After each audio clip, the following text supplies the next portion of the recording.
Futures को equity से ज्यादा अहमियत क्यों दी जाती है? क्या आप लोगों को पता है इसके बारे में? देखो, चीज तो वही होती है कि जब हमने कोई शेयर लिया, ऊपर गया तो प्रॉफिट, नीचे गया तो लॉस। लेकिन फिर भी हमारे को जब भी हम मार्केट में एनालिसिस करते हैं या सब चीजें देखते हैं ना, तो फ्यूचर्स को काफी ज्यादा अहमियत दी जाती है इक्विटीज के मुकाबले। बट ऐसा क्यों? इसके पीछे दो रीजंस हैं। सबसे पहला रीजन है कि यहाँ पर हमारे को लेवरेज मिलती है, और लेवरेज ही मेन चीज है जिसकी वजह से फ्यूचर्स जो है काफी ज्यादा अट्रैक्टिव हो जाते हैं, और इसी वजह से हम इक्विटीज के मुकाबले फ्यूचर्स में ज्यादा ट्रेडिंग करना प्रेफर करते हैं। और उसके अलावा जो सेकंड इसके पीछे मेन रीजन आता है वो ये है कि इसमें आपको जो है शॉर्टिंग भी कर सकते हो, यानी कि पहले आप बेच कर उसके बाद आप खरीद कर भी प्रॉफिट कमा सकते हो। तो इन दो रीजन की वजह से फ्यूचर्स जो है ट्रेडर्स के लिए काफी ज्यादा अट्रैक्टिव हो जाते हैं एज कम्पेयर टू इक्विटीज। तो अब हम शॉर्ट कैसे करते हैं, या फिर कैसे हम शॉर्टिंग करके पहले बेचकर और उसके बाद खरीद कर जो है हम अच्छा खासा प्रॉफिट कमा सकते हैं, इसके बारे में तो आप समझ गए होंगे। अब आते हैं हम अपने इस वीडियो के सेकंड मेन टॉपिक पर, जिसका नाम है लेवरेज। और लेवरेज को ना जिंदगी में कभी ना कभी आप लोगों ने जरूर यूज किया होगा। तो आइए अब हम समझते हैं लेवरेज को एक अच्छे से एग्जाम्पल के साथ। अब सपोज कीजिए कि आपने गोल्ड में इन्वेस्टमेंट करनी है। आपने गोल्ड बॉन्ड में इन्वेस्ट करा जिसकी वैल्यू थी 50,000 रुपए। लेकिन इनिशियल इन्वेस्टमेंट यानी कि जब आपने गोल्ड बॉन्ड परचेज करा ना, सपोज कीजिए 1 जनवरी 2020 को आपने वो बॉन्ड परचेज किया, उसके लिए आपको केवल 10% का मार्जिन जो था स्टार्टिंग में देना था। तो आपको क्या हुआ, आपने उस 50,000 की 10% वैल्यू यानी कि केवल 5,000 रुपए आपने इनिशियली इन्वेस्ट करे। उसमें बाकी की जो रिमेनिंग पेमेंट थी ना, वो 2 साल बाद यानी कि 1 जनवरी 2022 को आपने रिमेनिंग पेमेंट करनी थी। बट अब क्या हुआ आप लोगों के पास ना, हम फास्ट फॉरवर्ड आते हैं दिसंबर 2021 तक। दिसंबर 2021 में ना आपको उस बॉन्ड की वैल्यू जो थी, जो 50,000 की बॉन्ड की वैल्यू थी, वो अब हो गई 60,000 रुपए। और अब आपको एक बायर मिला जो इस बॉन्ड को ना परचेज करने में इंटरेस्टेड था। तो वो आपको 60,000 रुपए की वैल्यू भी देने को तैयार था। तो आपने देखा कि यार 2 साल मैंने पैसा होल्ड करा, अभी मैंने पूरा पैसा दिया भी नहीं, फिर भी मुझे 10,000 रुपये एक्स्ट्रा मिल रहे हैं। तो आपने ना ये एक अच्छी अपॉर्चुनिटी देखी, और आपने जो बॉन्ड था ना वो एबीसी पर्सन को सेल कर दिया 60,000 रुपये में, जिसके लिए आपने इनिशियली इन्वेस्ट करी थी 5,000 रुपये। बट आपको टोटल इन्वेस्टमेंट जो करनी थी वो थी 50,000 रुपये की। इनिशियल इन्वेस्टमेंट के बाद आपको ऊपर 10,000 रुपये का प्रॉफिट मिल गया सीधा सीधा। तो इसमें क्या हुआ, इस केस में हमने इन्वेस्टमेंट करी केवल 5,000 रुपये की, बट हमारा प्रॉफिट हो गया 10,000 रुपये का। जबकि उस बॉन्ड की सिर्फ वैल्यू जो बढ़ी थी वो बढ़ी थी केवल 20%, यानी कि 10,000 रुपये। लेकिन आपको कितना प्रॉफिट हुआ, क्योंकि आपने अभी सिर्फ 5,000 रुपये पे कर रखे थे, तो इसमें आपको प्रॉफिट हुआ 200% का। जबकि इन्वेस्टमेंट की यानी कि जबकि बॉन्ड की वैल्यू इंक्रीज हुई 20% से। तो इसमें आप देख सकते हो कि लेवरेज को यूज करके आप कितना ज्यादा फायदा उठा सकते हो। अगर आपको ये छोटा सा बेसिक सा एग्जांपल समझ आ गया ना, तो आप जो है अब फ्यूचर्स डेरिवेटिव मार्केट्स में जो है जो हम एग्जांपल अब लेने वाले हैं ना, तो आप उस एग्जांपल को समझने के लिए बिल्कुल तैयार है। तो चलिए अब हम वापस से स्क्रीन पर चलते हैं, और अब आप लोगों के सामने मैं एक दूसरे एग्जाम्पल से, स्टॉक मार्केट से रिलेटेड एक एग्जाम्पल से मैं आप लोगों को समझाता हूँ कि कैसे हम लेवरेज से कितना ज्यादा प्रॉफिट जो है कमा सकते हैं। अब यहाँ पर हम एज्यूम करते हैं कि एक शॉर्ट टर्म ट्रेडिंग अपॉर्चुनिटी बनती है टीसीएस के अंदर। अब सपोज कीजिए कि आइडिया है इसमें कि हमारे को टीसीएस का शेयर जो है बाय करना है 15 फरवरी 2022 को, जिसकी करंट वैल्यू चल रही है 1870 रुपए पर शेयर, और हमें इस ट्रेड को स्क्वायर ऑफ करना है 23 फरवरी 2022 को, और उस टाइम हमारा टारगेट होने वाला है 2120 रुपए का। और सिंप्लिसिटी के लिए हम एज्यूम करते हैं कि स्पॉट प्राइस और फ्यूचर्स प्राइस में कोई भी डिफरेंस नहीं है, यानी कि जो प्राइस स्पॉट प्राइस में चल रहा है वही हमारा फ्यूचर्स का प्राइस भी होने वाला है, ताकि हम इस एग्जांपल को और अच्छे से और आसानी से समझ सकें। अब हमारा बजट है यहाँ पर 1,00,000 रुपए का। तो अब हमारे पास बुलिश व्यू है टीसीएस के अंदर, और हमारे पास 1,00,000 रुपए का बजट है। और अब हमारे पास आते हैं दो ऑप्शंस। सबसे पहला होता है कि टीसीएस को हम स्पॉट मार्केट में परचेज कर लें, या फिर दूसरा ऑप्शन होता है कि हम टीसीएस के फ्यूचर्स को जो है डेरिवेटिव मार्केट्स में परचेज कर लें। तो चलिए हम दोनों ऑप्शंस को एक एक करके समझते हैं, और देखते हैं कि हमारे को कितना प्राइस जो है पे करना पड़ेगा, और कितने शेयर्स हम यहाँ पर एक ऑप्शन में परचेज कर सकते हैं। तो चलिए सबसे पहले देखते हैं हम स्पॉट प्राइस को। तो स्पॉट प्राइस में क्या करना है आपको, सबसे पहले तो आपको कैलकुलेट करना है कि आप 1,00,000 रुपए में कितने शेयर जो है वो परचेज कर सकते हैं। और उसके बाद आपको क्या करना है, वो मार्केट से जब आप परचेज करेंगे तो T+2 डेज के अंदर वो आप लोगों के डीमेट अकाउंट में सेटलमेंट होती है। तो यानी कि अगर आप, कई बार ऐसा होता है कि स्टॉक्स में ना राइट अपॉर्चुनिटी हमारे को अगले ही दिन देखने को मिल जाती है, बट कि कुछ केसेस में ना यहाँ पर स्टॉक्स जो है वो ट्रेड टू ट्रेड में जाते हैं, जिसके बारे में हम डिटेल में बाद में समझेंगे कि क्या होता है ट्रेड टू ट्रेड। तो अगर वहां पर हमारे ट्रेड टू ट्रेड में स्टॉक चला गया ना, तो जब तक वो हमारी डीमेट अकाउंट में सेटलमेंट नहीं होती ना, तब तक हम उस शेयर को जो है सेल आउट नहीं कर सकते। और यहाँ पर तो हमारे को हर अगले मोमेंट में यहाँ पर राइट अपॉर्चुनिटीज देखने को मिलती हैं। तो जिसकी वजह से अगर हमने स्पॉट प्राइस में लिया हुआ है ना, तो हम कई बार जो है ऐसी राइट अपॉर्चुनिटीज को जो हमारे को एक आध दिन में ही देखने को मिल जाती है, वहां से वो हमारे से मिस हो जाती है और अब हम अपने शेयर्स को जो है वो सेल नहीं कर पाते। अब इस ऑप्शन से रिलेटेड हम कुछ और चीजें देखते हैं कि यहाँ पर जब हमारा डिस्पोजेबल कैश जो है वो 1 लाख रुपए का है, तो हम यहाँ पर 1 लाख रुपए तक का ही सामान ले सकते हैं, उससे ज्यादा का नहीं ले सकते। हालांकि इसमें हमारे को अगर हम कैश में परचेजिंग कर रहे हैं ना, तो हमारे को यहाँ पर प्रेशर कुछ भी नहीं है टाइम का। हम इस स्टॉक को जितना चाहें, जितने लंबे टाइम तक रखना चाहें ना, वो हम अपने पोर्टफोलियो में पेशेंटली रख सकते हैं। तो उस हिसाब से अब हमारा 1 लाख रुपए का बजट हुआ और स्टॉक का प्राइस चल रहा है 1870 रुपए। तो इस हिसाब से हम 53 शेयर्स की परचेजिंग कर सकते हैं 1 लाख रुपए के बजट में। और टू बी प्रिसाइज यहाँ पर हमारा पैसा लगेगा 99,110 रुपीज। अब सपोज कीजिए कि हमारा 23 फरवरी 2022 को हमारा टारगेट मीट होता है, जो है हमारा 2120 रुपए का। तो अब हम इस ट्रेड को जो है स्क्वायर ऑफ करते हैं, तो हमारा प्रॉफिट कितना होगा। 53 शेयर्स हम सेल करेंगे और प्राइस चल रहा है अब 2120 रुपए का। तो हमारा प्रॉफिट हुआ 1,12,360 रुपए माइनस जितनी हमने इन्वेस्टमेंट करी थी 99,110 रुपीज की। तो नेट हमारा प्रॉफिट हुआ यहाँ पर 12,360 रुपए का। तो चलिए यहाँ पर अब हम रिटर्न कैलकुलेट करते हैं। हम रिटर्न कैलकुलेट कैसे करते हैं, प्रॉफिट्स डिवाइडेड बाय हमने जो इनिशियल इन्वेस्टमेंट करी थी इनटू 100। तो यहाँ पर हमारा प्रॉफिट परसेंटेज जो निकल कर आती है वो आती है लगभग 13.5% के आसपास। अब 13.5% 5 दिनों के अंदर काफी इंप्रेसिव जो है रिटर्न होता है। इनफैक्ट अगर हम इसको एनुअलाइज रिटर्न में कैलकुलेट करें ना, तो 500% का फिनोमिनल रिटर्न जो है हम यहाँ पर ऐसे ही ट्रेडिंग करके कमा सकते हैं। लेकिन अब क्या होगा कि अगर हमने कैश मार्केट में काम करने की बजाय अगर हमने फ्यूचर्स कॉन्ट्रैक्ट बाय करने का ऑप्शन चूज किया होता, तो हमारे सामने क्या रिजल्ट्स आते। सबसे पहले तो हमारे को स्टॉक मार्केट में ये चीज का ध्यान रखना है कि जब भी हम फ्यूचर्स में काम करते हैं ना, तो हमारे को एक लॉट साइज में काम करना होता है।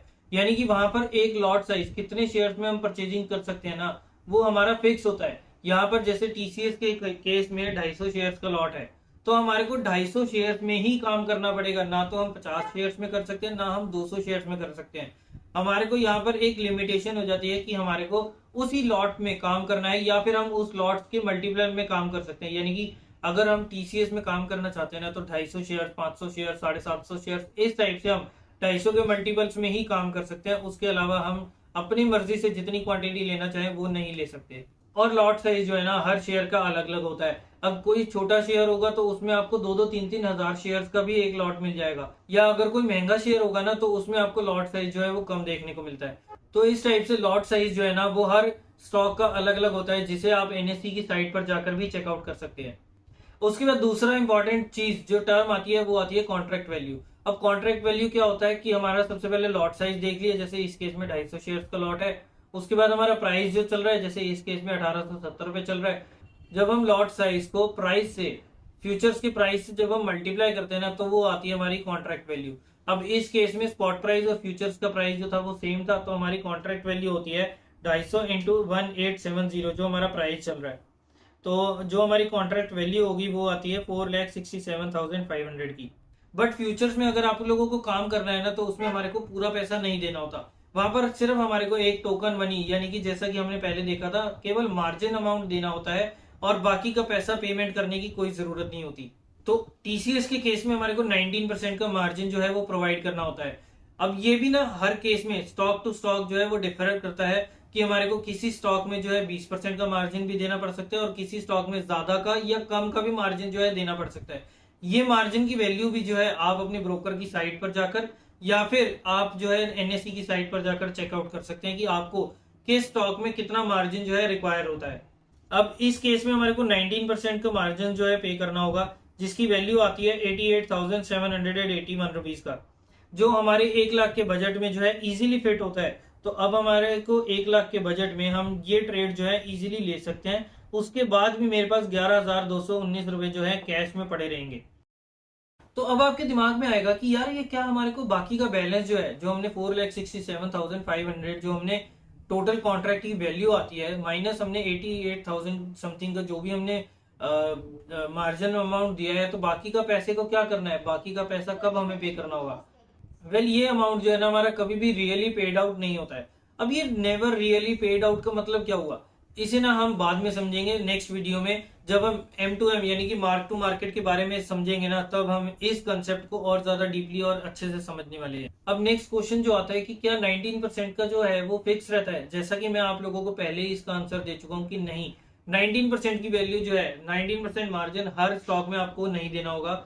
अब किसी स्टॉक में इसकी वैल्यू ज्यादा भी हो सकती है, तो किसी स्टॉक में कम भी हो सकती है, तो ये आप जो है NSE की साइट पर जाकर चेकआउट कर सकते हैं। तो चलिए अब इसमें देखते हैं हम कि इक्वेशन कैसे बैठती है। लॉट साइज हुआ हमारा 250 शेयर्स का, एक लॉट हमने परचेज किया, फ्यूचर्स की बाय वैल्यू जो थी वो थी 1870 रुपए की, तो कॉन्ट्रैक्ट वैल्यू होती है हमारी 250 इंटू 1870, जिसकी कॉन्ट्रैक्ट वैल्यू आती है हमारी 4,67,500 की। मार्जिन हमारे को केवल 19% का पे करना है, तो हमारा टोटल अमाउंट जो आता है वो आता है 88,781 रुपीज का, जो हमें पे करना है। तो जैसा कि हम लोगों को पता है कि हमारा कॉन्ट्रैक्ट 23 फरवरी 2022 को टारगेट जो है हमारा मिल गया है, तो अब हम यहाँ पर 23 फरवरी 2022 को अपना कॉन्ट्रैक्ट जो है वो स्क्वायर ऑफ करेंगे, यानी कि अपने फ्यूचर्स की पोजीशन को सेल करने वाले हैं।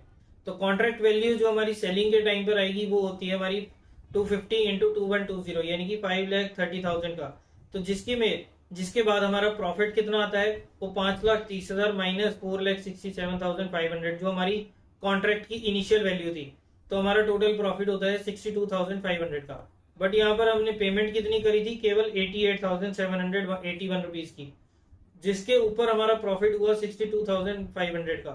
तो अब आप देख सकते हो कि यहाँ पर अगर हम स्पॉट ट्रांजेक्शन करें वर्सेस अगर हम फ्यूचर्स में ट्रांजेक्शन करें, तो कितना ज्यादा हमारा प्रॉफिट में डिफरेंस हो सकता है। यहीं पर अगर हम रिटर्न ऑन इन्वेस्टमेंट की बात करें फ्यूचर्स के ट्रेड में, तो हमारा रिटर्न ऑन इन्वेस्टमेंट निकल कर आता है 70.4% का, जो काफी जबरदस्त रेट ऑफ रिटर्न होता है। तो अब आप समझ सकते हो कि क्यों ट्रेडर जो है वो प्रेफर करते हैं जिनके पास थोड़ी नॉलेज है और जिनके पास अच्छा खासा अमाउंट भी है, यानी कि पैसा भी पड़ा है, कैपिटल वैल्यू उनकी ज्यादा है, तो वो जो है क्यों ज्यादा प्रेफर करते हैं, जिनका शॉर्ट टर्म व्यू होता है ना, वो ज्यादा प्रेफर करते हैं फ्यूचर्स में जाना एज कंपेयर टू इक्विटीज में। बट आपको एक चीज का और ध्यान रखना है कि ये जो है ना, ये दोधारी तलवार है। जितना ज्यादा आपको प्रॉफिट ये दे सकती है ना एक ट्रेड में लिमिटेड अमाउंट के साथ, उतना ही ज्यादा लॉस जो है, यानी कि अगर आपका ट्रेड गलत बैठ गया ना, तो आपकी कैपिटल को वो उड़ा भी सकती है। तो इसीलिए जब भी आप फ्यूचर्स में ट्रेड करने का सोच रहे हैं या मन बना रहे हैं ना, तो आपको क्या करना है, सबसे पहले तो फ्यूचर्स के बारे में आपको पता होना चाहिए कि कैसे फ्यूचर्स काम करता है। उसके अलावा आपका डायरेक्शन जो है ना, राइट डायरेक्शन में आपको ट्रेड करना आना चाहिए, यानी कि अगर आपकी एक्यूरेसी 60 to 70% के आसपास है ना, तभी आप अपने फ्यूचर्स में ट्रेड कीजिए। अदरवाइज आप जो है अपनी, अगर आपकी एक्यूरेसी कम है ना, 30-40% की भी एक्यूरेसी है, तो आप जो है अपना काम कैश मार्केट में यानी कि स्पॉट प्राइस में कीजिए as compare to futures market. और साथ ही में क्योंकि लॉट साइज यहाँ हमारा लिमिटेड होता है, तो हमारी क्वांटिटी पर यहाँ पर कंट्रोल नहीं रहता, जिसकी वजह से हमारे को लॉस जो है वो काफी ज्यादा हो सकता है। तो अगर आप ज्यादा लॉस बियर कर सकते हैं ना, अगर आप में इतनी क्षमता है कि आप थोड़ा सा लॉस बियर कर पाएंगे, तभी आप फ्यूचर्स में आइए। अदरवाइज आप जो है लिमिटेड क्वांटिटी के साथ आप सिर्फ स्पॉट प्राइस यानी कि इक्विटी मार्केट में ही ट्रांजेक्शन कीजिए। तो जैसा कि अब आप इस केस में समझ सकते हैं कि मार्जिन को यूज करके हम अपनी कैपिटल से भी ज्यादा की वैल्यू का ट्रांजेक्शन जो है वो कर सकते हैं। और इसी जो मार्जिन हमारे को मिलता है ना, इसी पॉइंट को, इसी टर्म को हम कहते हैं लेवरेज। लेवरेज की वजह से ही हम अपनी कैपिटल से ज्यादा के अमाउंट में भी ट्रेड कर सकते हैं और अच्छा खासा प्रॉफिट भी कमा सकते हैं। अब आई एम श्योर कि आप लोग जो है ना, स्पॉट प्राइस और फ्यूचर प्राइसेस में क्या डिफरेंस होता है, क्या हम किस टाइप से हम उसमें ट्रेड करके प्रॉफिट कमा सकते हैं, इसके बीच का अच्छे से डिफरेंस जो है वो समझ चुके होंगे। बट फिर भी एक कंपैरिजन के लिए आप लोगों को थोड़ा सा रिवाइज करने के लिए एक बार आप जो है आप अपनी स्क्रीन पर देखिए कि अब आपको एक टेबल नजर आएगा। अब आप इस टेबल के अकॉर्डिंगली आप अपनी पूरी कैलकुलेशन जो है वो देख सकते हैं कि कैसे हम compete कर सकते हैं स्पॉट प्राइस में, स्पॉट मार्केट में और फ्यूचर्स मार्केट में। तो है ना दोस्तों, लेवरेज कमाल की चीज। लेकिन यही चीज मैं आपको स्टार्टिंग में भी बोलता था कि आप लोगों को इस चीज का काफी ज्यादा ध्यान रखना है। अच्छा, एक चीज और, जो लेवरेज रेशियो होती है ना, कि उसमें हमारे को कितना % मार्जिन चाहिए, इस चीज में अगर लेवरेज रेशियो हमारी जितनी ज्यादा होगी ना, उतना रिस्क हमारी कैपिटल पर ज्यादा हो जाता है और उतना ही रिटर्न मिलने के भी चांसेस ज्यादा होते हैं। बट अगर आपका ट्रेड गलत बैठता है ना, तो हमारे को सबसे पहले तो ना नेगेटिव साइड का सोच कर चलना है कि अगर हमारा ट्रेड गलत हो गया तो हमें क्या करना होगा, क्या हम उसके बाद नेक्स्ट ट्रेड लेने लायक बचेंगे या नहीं बचेंगे। अगर आप लोग इस आंसर को ढूंढ सकते हैं ना, अगर आप लोगों के सामने, अगर आप लोगों के माइंड में इस क्वेश्चन का आंसर क्लियर है, तभी आप फ्यूचर्स मार्केट में जो है ट्रेड कर सकते हैं, या उसके हिसाब से आप डिसाइड भी कर सकते हैं। तो जितना ज्यादा लेवरेज रेशियो होगी उतना ज्यादा रिटर्न भी आप लोगों को देखने को मिलेगा, लेकिन उतना ही ज्यादा रिस्क भी आप लोगों का हो जाता है। अब सपोज कीजिए कि यहीं पर इसी कॉन्ट्रैक्ट वैल्यू में 4,67,500 की जो हमारी टीसीएस की इनिशियल कॉन्ट्रैक्ट वैल्यू थी, अगर उसमें 88,000 की वैल्यू की बजाय हमारे को केवल 25,000 रुपए का मार्जिन जो था वो प्रोवाइड करना होता, फिर हमारा रिटर्न आप देख सकते हो कि कितना ज्यादा हो जाता। बट यहीं पे अगर हमारा पे ऑफ नेगेटिव हो जाता, यानी कि अगर वो स्टॉक ऊपर जाने की बजाय नीचे चला जाता, तो हमारा लॉस भी कितना ज्यादा हो सकता था। आप एक बार इस चीज को कैलकुलेट जरूर कीजिएगा। तो चलिए फ्रेंड्स, आज की वीडियो को यहीं पर रखते हैं। नेक्स्ट वीडियो में हम बात करेंगे M2M यानी कि मार्क टू मार्केट्स के बारे में, और साथ ही में मार्जिन के बारे में। तो नेक्स्ट वीडियो को भी जरूर फॉलो करना। इस सीरीज में हम ऐसी इंटरेस्टिंग चीजें जो है और फ्यूचर्स के बारे में हम और अच्छे से एक एक कंसेप्ट को जो है समझने वाले हैं। तो इस सीरीज को, इस चैनल को फॉलो जरूर करके रखिए। और अगर आपको आज की वीडियो पसंद आई तो इसे लाइक करना और दोस्तों शेयर करना बिल्कुल ना भूलिए। साथ ही में अगर आपने अभी तक इस चैनल को सब्सक्राइब नहीं करा तो इस चैनल को सब्सक्राइब जरूर करके जाइए। तो मिलते हैं फ्रेंड्स नेक्स्ट वीडियो में, तब तक के लिए मैं तुषार बुद्धि राजा आपसे लेता हूँ इजाजत। Bye bye and take care.